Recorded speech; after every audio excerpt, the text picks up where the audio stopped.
લેવાની છુટ્ટી છે, ફ્રી ઓફ ચાર્જ. તમે ઓક્સિજન લો છો, તમે એક દિવસમાં 3 બાટલા 3 સિલિન્ડર ઓક્સિજનના લઈ શકો. એક સિલિન્ડરનો 700 રૂપિયા ભાવ છે.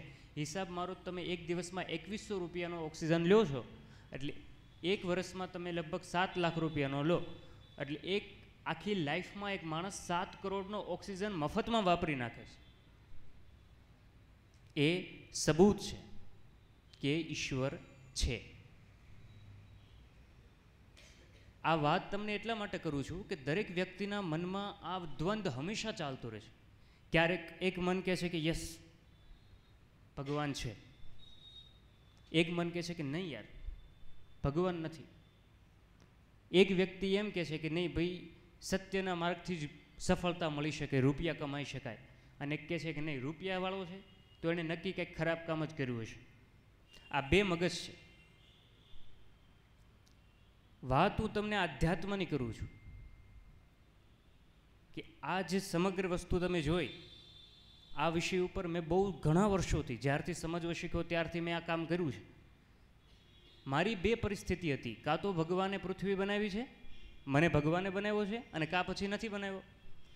એનું સોલ્યુશન શોધતા શોધતા ઘણા વર્ષો નીકળી ગયા, અને મને કહેતા આનંદ થાય છે, અને હું ઈચ્છીશ કે હું વાત કરું એટલે તમે તાળીઓ પણ પાડો કે મને એ સમાધાન અહીંયાથી હરીશાબાઈજી પાસેથી મળ્યું.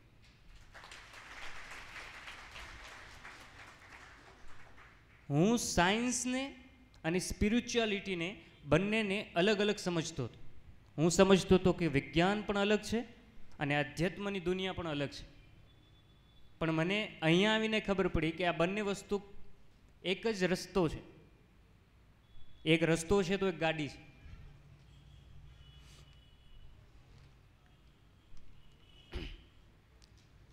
અહીંયા જે નવી પેઢી, યુવા પેઢી છે, યુવા જાગૃતિ સેમિનાર છે. તો યુવા જાગૃતિ ક્યારે કરવાની હોય? જ્યારે યુવા સૂતા હોય. બરાબર છે?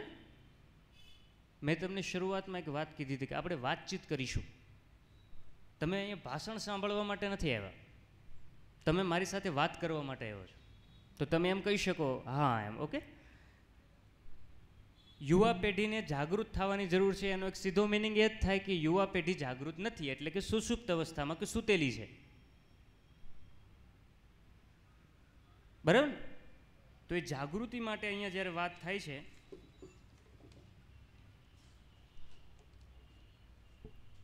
ત્યારે પહેલાં શરૂઆત કરીશું આધ્યાત્મથી કે મને ક્યારે જવાબ મળ્યો કે હા આ દુનિયામાં ભગવાન પણ છે. મેં વાત કરી એમ તમારા એક પગની અંદર 26 હાડકાં છે, એટલે બે પગમાં મળીને 52 હાડકાં છે, ટોટલ મળીને 206 હાડકાં છે. પણ જ્યારે તમારો જન્મ થયો ત્યારે તમારા શરીરમાં 300 હાડકાં હતા. એડલ્ટ થયા ત્યાં સુધીમાં 206 જ વધ્યા, બાકી ક્યાં ગયા? તમને લાગે છે આ ઇત્તફાક હોઈ શકે? ક્યારેય નહીં. આ ચમત્કાર છે.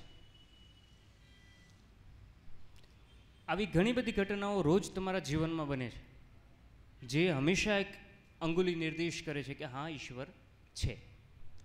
અને જો આપણી પાસે જવાબ મળી ગયો જ છે કે હા ઈશ્વર છે, તો પછી એ રોંગ વે ઉપર આપણે ન જવું જોઈએ કે જ્યાં સફળતા નથી. કદાચ બહુ ઝાઝા પૈસા કમાઈ લઈએ અથવા બહુ ઇજ્જત કમાઈ લઈએ, પણ એનો કોઈ મિનિંગ નથી. એક એક્ઝામ્પલ આપું. એક પૂજારી એક મંદિરમાં આવી રીતે લોકો બેઠા હતા અને ભગવાનની પ્રાર્થના કરતો કરતો બહુ નાચતો હતો.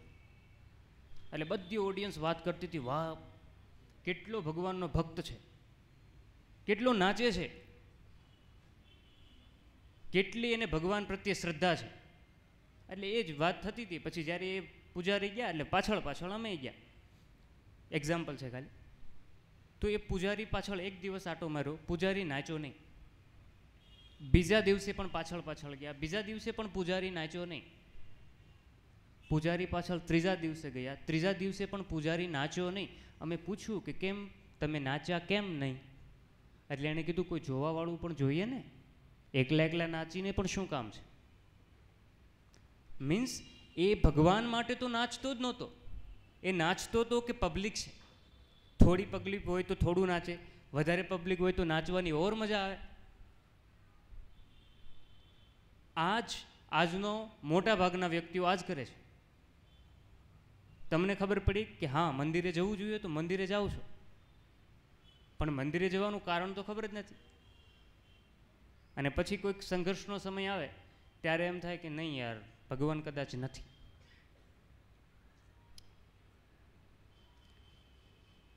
એક સરસ મજાની વાત મને એક સરસ મારા એક વડીલ મિત્રએ કરી હતી કે એકવાર એવું થયું કે જ્યારે મહાભારતના યુદ્ધમાં એક બાજુ કર્ણ હતો અને એક બાજુ અર્જુન. અર્જુનના સારથી હતા કૃષ્ણ, અને બંનેનું ધમાસાણ યુદ્ધ ચાલતું હતું. એ યુદ્ધ દરમિયાન જ્યારે કર્ણ એના બાણમાંથી એક તીર છોડે અને અર્જુનને લાગે, એટલે અર્જુનનો રથ 2 કદમ પાછળ જતો રહે. એવી કર્ણની બાણની શક્તિ હતી.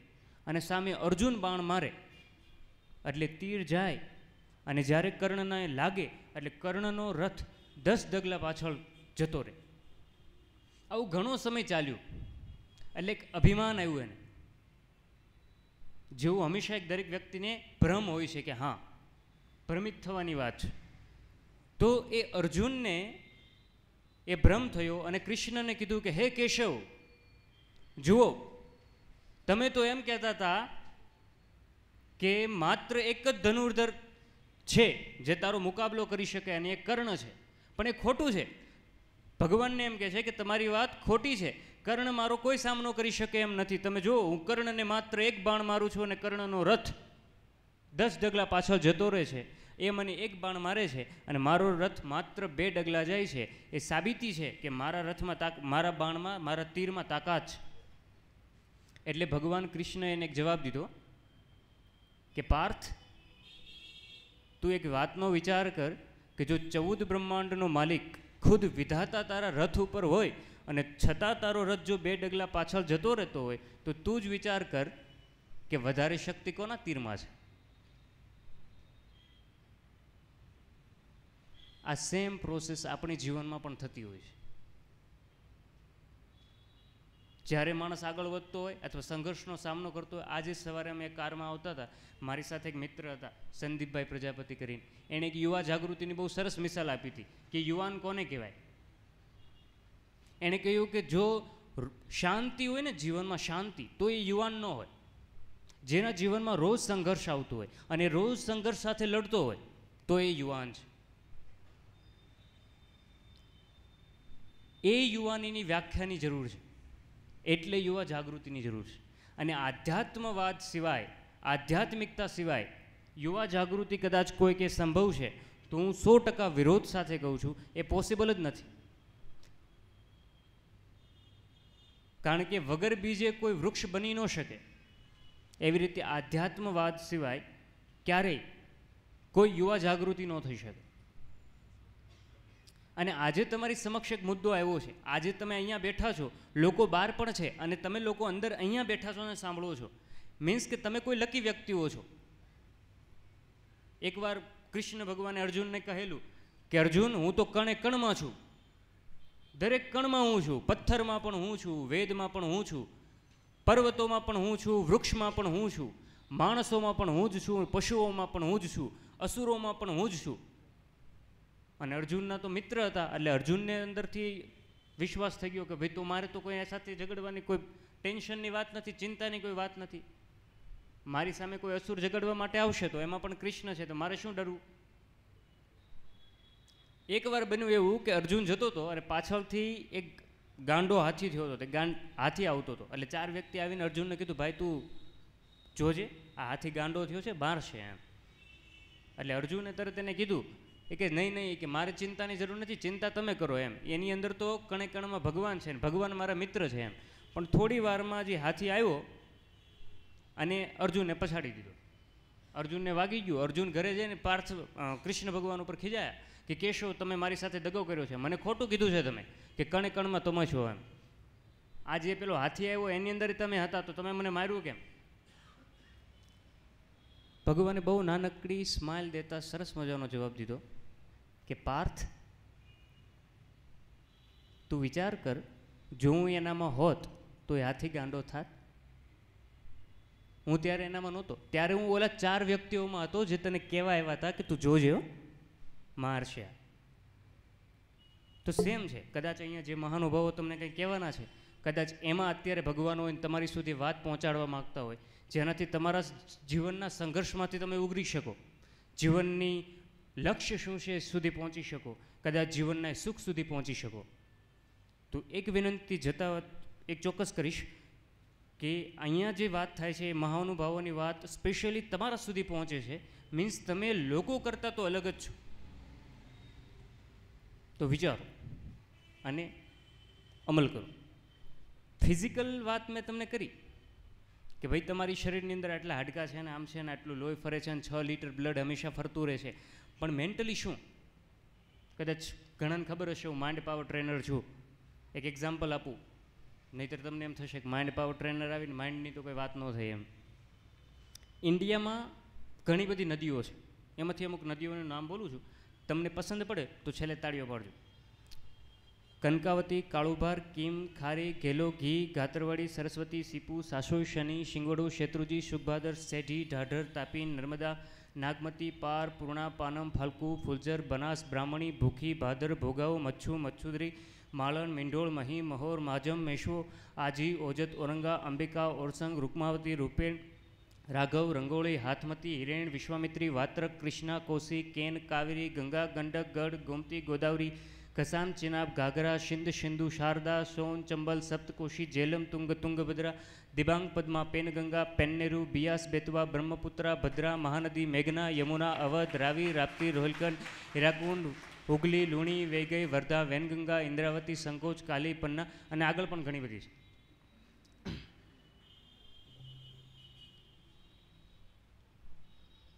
પણ આશ્ચર્યની વાત એ છે કે આ માઇન્ડ પાવર નથી. માઇન્ડ પાવર માટે ઘણા બધા વર્કશોપ માર્કેટમાં ચાલે છે, 20,000માં ચાલે છે, 50,000 લે છે, ઘણા લોકો 1.5 લાખ રૂપિયા લે છે. હું 3 કલાકના 20,000 લઉં છું. પણ માઇન્ડ પાવર આ નથી. માઇન્ડ પાવર એ નથી કે તમે એક બુક એક દિવસમાં વાંચીને ગોખી નાખો. માઇન્ડ પાવર એ પણ નથી કે તમે 10,000 શબ્દોને એકવાર વાંચી કે એકવાર સાંભળીને યાદ રાખી શકો. માઇન્ડ પાવર એ છે કે તમે તમારા સંઘર્ષના સમયમાં જો સંઘર્ષને લડી અને સંઘર્ષમાંથી બચી નીકળવાનો અને સંઘર્ષને હારવા માટેનો રસ્તો શોધી કાઢો. માઇન્ડ પાવર એ નથી કે તમે ઘણું બધું ઘડિયાઓ એકસાથે બોલી નાખો કે ઘણી બધી ગણતરીઓ માત્ર સેકન્ડોમાં કરી શકો. માઇન્ડ પાવર એ છે કે તમે તમારા જીવનમાં તમારા માતા પિતાને અને તમારા કુટુંબને જો તમારા મગજની ક્ષમતાથી કંઈ સારા કામ કરી અને એ લેવલ સુધી પહોંચાડી શકો, તમારા માતા પિતાને સુખ દઈ શકો, જેની આશા તમારા જન્મ સાથે તમારા માતા પિતાએ રાખી હતી, તો એ માઇન્ડ પાવર છે. અને એક ભ્રમિત અવસ્થા છે. આજનો સમાજ આખો ભ્રમિત છે, બધા પોતાની રીતે. હવે હું હમણાં એક મારા મિત્ર પાસે ગયો હતો, એ પ્રોફેસર છે, તો મેં એને જઈને પૂછ્યું તમે ઘરે નમક કયું યુઝ કરો છો? મને કે ટાટાનું ટ્રિપલ રિફાઇન્ડ આયોડિન યુક્ત નમક. અને ઘણાને ખબર છે, અહીંયા લગભગ બધાને ખબર છે કે એ નમક બહુ સારું. હે બધા કેટલા જણાને ખબર છે? એ ટાટાનું ટ્રિપલ રિફાઇન્ડ આયોડિન યુક્ત નમક ભારત સરકારે બેન કરેલું છે કે ભાઈ આ નમકથી ફર્ટિલિટી ઓછી થાય છે, નહીં વાપરવાનું. છતાં લોકો વાપરે છે. આ તો મેડિકલ ફિલ્ડની વાત થઈ. માર્કેટમાં ઘણા બધા ફિલ્ડ છે. તમે સામાજિક ક્ષેત્ર જુઓ, કોઈ એક વ્યક્તિ, તમે કેટલા ભરમાવો છો એ વાત કરું છું. તમે તમારું મગજ વાપરો. માઇન્ડ પાવર એટલે લોકોનો મગજ શીખવાની વાત નથી. માઇન્ડ પાવર એટલે તમે તમારો મગજ વાપરો, એ જ માઇન્ડ પાવર છે. તમે નવા કપડાં પહેરીને જ્યારે નીકળો ત્યારે તમને એમ થતું હોય કે હું વધારે સારો લાગુ છું, પણ એ તમારા મનથી છે. તમે ભ્રમિત છો કે તમે સારા લાગો છો. સામેવાળા વ્યક્તિને થોડી ખબર છે કે તમે આ કાલે સીવડાવીને પહેરીને આવ્યા છો. તમે કેટલા ભરમાવો છો એમ. કોઈ માણસ પોતાની કિડની વેચી નાખે 3 લાખ રૂપિયામાં, આવીને તમારા ઘરે કે ભાઈ આજ તો હું 3 લાખ રૂપિયા કમાયો. તમે પૂછો કેમ, કેવી રીતે? તો કે આજ મેં મારી કિડની વેચી નાખી. તો તમે શું કહેશો? અલ્યા ગાંડા, કમાણો થોડો કહેવાય, વેચી નાખી અને પાછો કહેશો કમાયો. આ સેમ પ્રોસેસ આજનો આખો સમાજ કરે છે. કિડની ભગવાને આપી હતી વાપરવા માટે અને એની વેચી નાખી, એટલે તમે કીધું ને કે આ ન કરાય. તો ભગવાને જીવન જીવવા માટે આપ્યું છે. સહેમત છો? ભગવાને જીવન જીવવા માટે આપ્યું છે અને પૈસા એ જીવનને બહેતર જીવન જીવવાનું સાધન છે. પણ માણસ જે વસ્તુને જીવવાની છે એ વેચી નાખે છે એના શેઠને 12 કલાક 8 કલાક, અને પછી પૈસા આવે છે અને પાછું વટથી કહેતો હોય છે કે મારો પગાર 50,000 છે. આ ભ્રમ છે. અને એવું એક પેઢીથી નથી ચાલતું, એવું કેટલી પેઢીથી તમે વિચાર કરો. મારી તો 30 પેઢીથી મને ખબર છે, કારણ કે મને 30 પેઢી સુધી મારી ખબર છે કે એમાંથી બધા વ્યક્તિઓ આવી રીતે જીવન વ્યર્થ કાઢ્યું છે. એક વસ્તુ